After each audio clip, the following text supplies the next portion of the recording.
So that's how you're going to be feeling when you see how this game ends. Now it's an oldie but a goldie. So this was played in 1920 in New Orleans, Louisiana, USA. Now the players, you've got Edwin Ziegler Adams with the white pieces. Now I checked out his chessgames.com profile and he seems to have just been a local casual player. He's only got a couple games recorded in the database and this is one of them. And the guy he played is Carlos Torre Repetto. Now there's an opening in chess called the Torre attack. It's named after this guy. He was a guy from Mexico. He travelled to the US to play some chess, also internationally, and he was given the international grandmaster title towards the end of his life, but not during his life. So the two players sit down. We're going to see something special, and I've also got something to reveal about this game towards the end of the video, because not all is as it seems, but more on that later. So e4 was played by Adams. Now we see e5, knight f3, and now pawn to d6. So this is the Philidor defense. It's a bit passive, as you can see. Blocks in the bishop, doesn't develop a minor piece. And d4 from white. Best move, striking at the center. And after captures, we see the queen takes. Now you're usually advised not to bring your queen out too early because you run into knight c6 and other knight moves, right, attacking the queen. But here we have bishop b5. This is the idea. Pin the knight, and after the bishop breaks the pin, although when you capture the knight you give up the bishop pair, that can be a long-term advantage for black. In compensation, you control the center with this pawn and white has a good lead in development. So advantage white after the first few moves. Knight c3 played. Now knight f6. We see castles, the bishop develops, and now white could do a number of things here. You could bring the rook.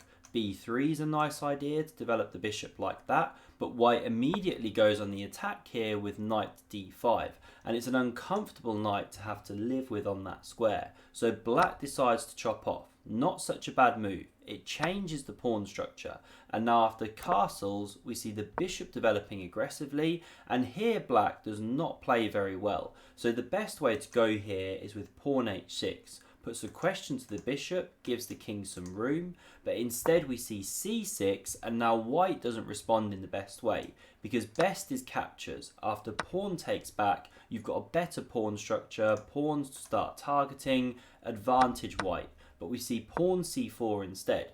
Not such a bad move still. White stays ahead, you've got the space, you've got the lead in development, but black can start coming into it. So rook e8 played. White also hits the open file, and now this next move looks a bit strange. So we see pawn to a5 played, and presumably the idea after rook e2 from white preparing to double is that now black can go rook c8 but without hanging this pawn to the queen. However, it's an ugly move, you're creating weaknesses.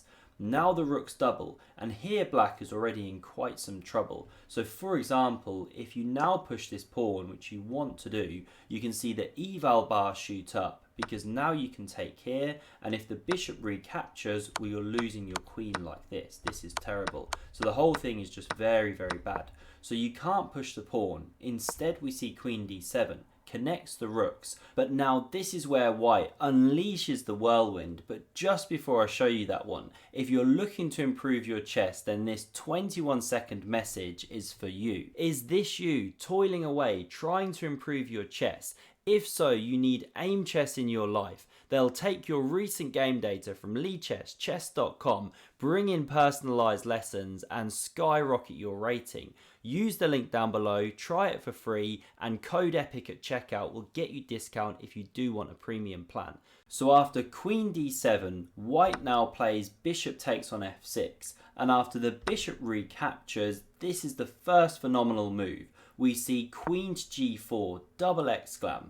You cannot take that queen. The sacrifice is impossible, because otherwise we take here with check, and after rook recaptures, you deliver this checkmate. The king has no escape, and this is the recurring theme, the back rank checkmate. So because you can't take that queen, and white's threatening to take your queen, well, it moves away here to b5, and now the second brilliant move, queen to c4, this time offering the queen in two separate ways. And if the rook takes, well, now the same problem, we take here, we deliver mate, and still the queen can't take, or it leaves the protection of the rook. So where does the queen go? Back to d7, and now look at this for a move, queen to c7, and this game's actually called Take My Wife, Please, in chessgames.com, because they give these games names when they're listed as games of the day.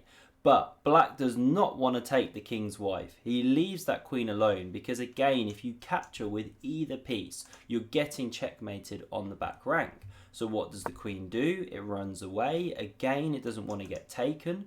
And now a4 continues the attack on that queen. It takes the pawn, has to stay with the rook, of course. And now here this rook comes to e4, continuing the theme. And again, completely immune. This time, if you capture like this, well, there's problems with the c8 rook. You've left the defense of that. And again, you just have to start chucking pieces and then you still get mated. And similar problems. If you take in this position here with the queen, well, then we take back. Same kind of problems. You take here, we take here. You take here, we take here. All leading to checkmate. So it's just no good. So where does the black queen go? It comes across to b5.